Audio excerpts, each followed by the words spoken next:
ایک سعودی کہتا ہے کہ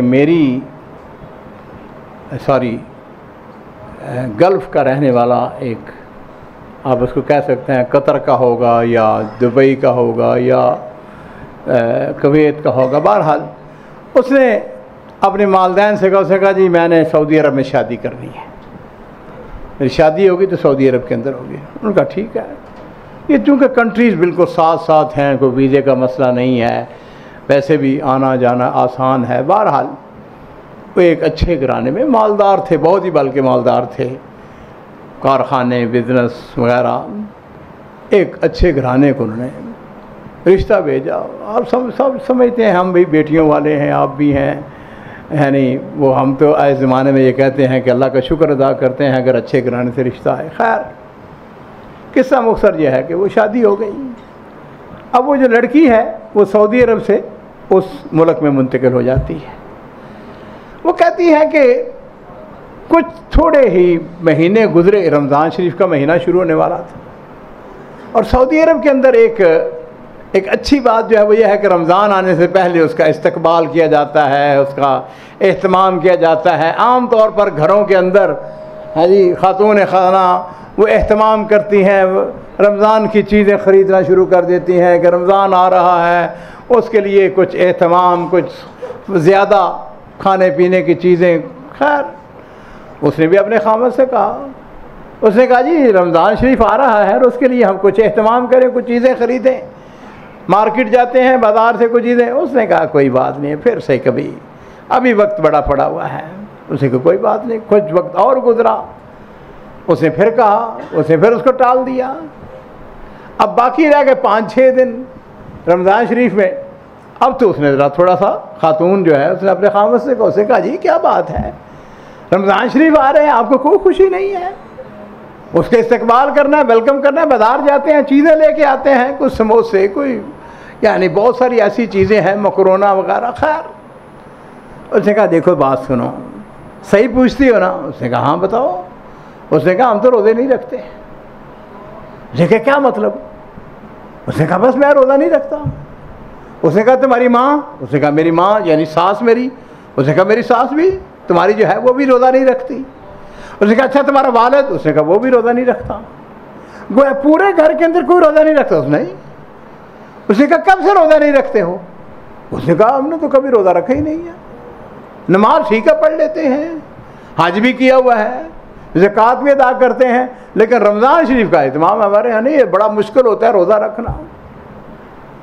اب تازہ کر سکتے ہیں کہ اس خاتون کے اوپر کیا گزری ہوگی، جس کی ساری تربیت، جس کا سارا ماحول لی، لو جی بڑا سخت اس نے کیا کیا؟ اس کی کہنے لگے اچھا بات یہ ہے کہ اگر آپ روزہ نہیں رکھتے، میں نے تو رکھنا ہے، تو آپ مجھے اجازت دیں گے کہ میں اپنے والدین کے پاس سعودی عرب وہاں پہ روزے رکھوں؟ اس نے کہا چلی جاؤ، کوئی بات نہیں ہے، مجھے کوئی اعتراض نہیں ہے۔ لو جی اس نے تھوڑی دیر کے بعد اپنی ماں کو فون ملایا سعودی عرب، اور اس نے کہا اماں رمضان شریف مبارک ہو، رمضان شریف آ رہا ہے اور میں تمہارے پاس روزے رکھنے کے لیے آ رہی ہوں۔ اس نے کہا کیا مطلب؟ روزے اپنے خامد کے پاس رکھو؟ اس نے کہا نو نو نو نو نو، میرا خامد جو ہے وہ تو روزہ رکھتا ہی نہیں ہے، نہ اس کی ماں رکھتی ہے، نہ اس کا باپ رکھتا ہے، میں تو تمہارے پاس روزہ رکھنے کے لیے آ رہی ہوں۔ اور حضرات یہ چیز میں آپ کو بتانا چاہ رہا ہوں جس کے لیے میں نے آج کے اس موضوع کا انتخاب کیا ہے۔ جو سمجھدار خواتین ہوتی ہیں اپنے گھروں کو بساتی ہیں، اگر ویسے بادی نظر دیکھا جائے، جذباتی، اگر یہ تو کافر ہیں، ایک رکن کا انکار کر رہے ہیں، لیکن بیٹی بیاہی جا چکی ہے، وہ جو اس کی ماں تھی نا، اسے پتا اس کو کیا کہا؟ اس نے کہا سن بات، چپ کر کے اپنے خامد کے پاس تو نے رہنا ہے۔ اس نے کہا اگر تو میرے پاس آئی نا تو میں نے تمہیں پانی کا گھونٹ بھی نہیں دینا، ایک کھجور بھی تمہیں نہیں پیش کرنی، بھاگ جاؤ اپنے خامد کے پاس ٹھہرو۔ ہاں میں تمہیں ایک نصیحت کرتی ہوں، تم روزے ضرور رکھو۔ اب پتہ ہے تم نے کیا کرنا ہے؟ اس نے کہا کیا کریں؟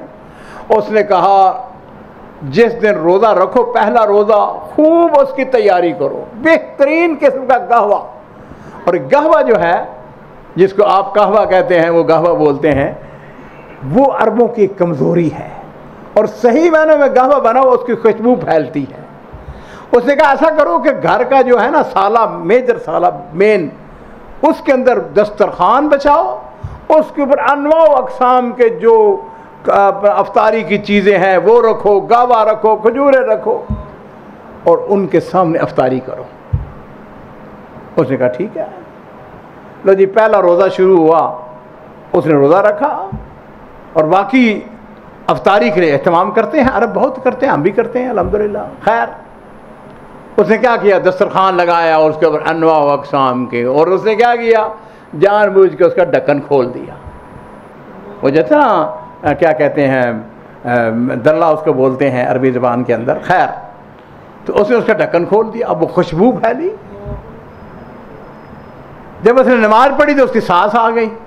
اس نے کہا کیا زبردست خوشبو ہے تمہارے گاوے کی، میں تمہارے ساتھ گاوا پی سکتی ہوں؟ بسم اللہ خالہ، میں نے آپ کے لیے تو تیار کیا ہے۔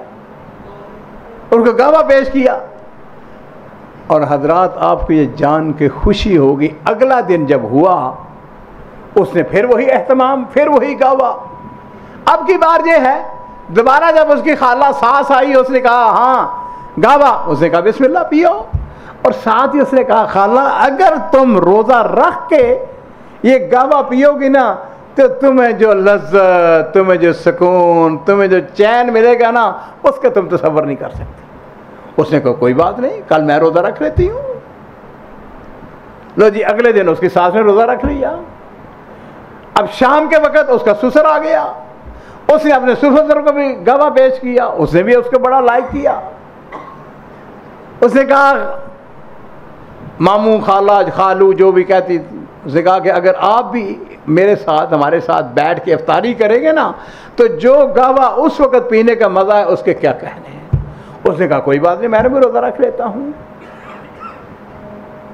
حضرات آپ کو یہ جان کے خوشی ہوگی کہ یہ سلسلہ چلتا رہا۔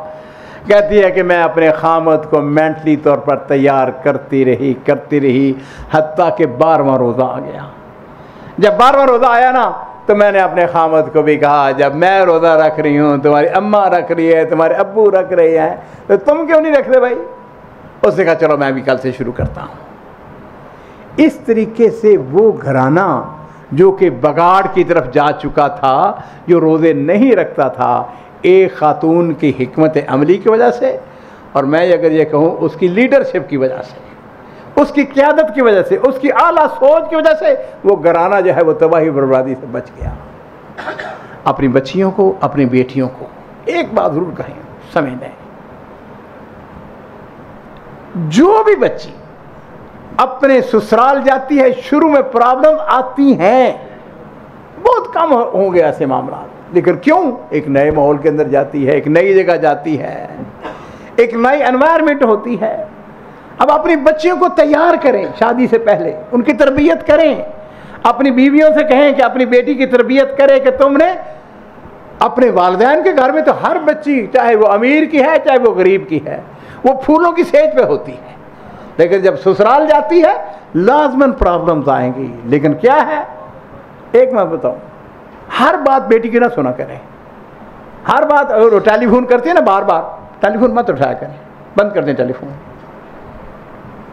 اس کو تھوڑے سے مسائل، کیونکہ یہ ایک زندگی کا حصہ ہے، جس کے گھر میں بھی آپ دے دیں بیٹی اپنے، کچھ نہ کچھ پرابلمز ہوں گے۔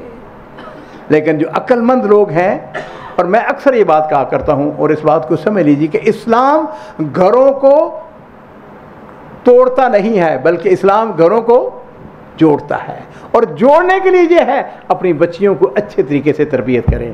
بارک اللہ فیکم۔